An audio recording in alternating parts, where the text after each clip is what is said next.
Hey everyone, in this video, I'm going to show you how to turn off censorship in character AI. So a lot of users wonder if there's a way to remove restrictions and have a more freedom in conversation.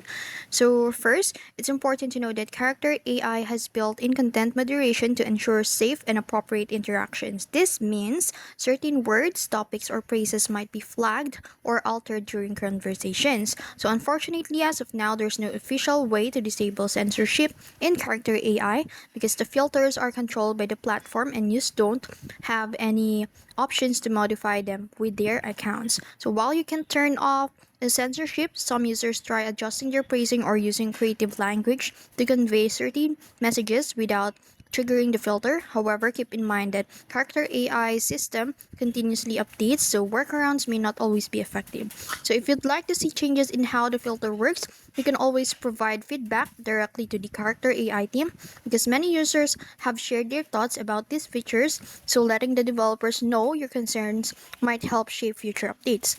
And that's the reality of censorship in character AI. While you can't fully turn it off, there are ways to work around certain restrictions. So if you found this video helpful, don't forget to like, share, and subscribe to the YouTube channel.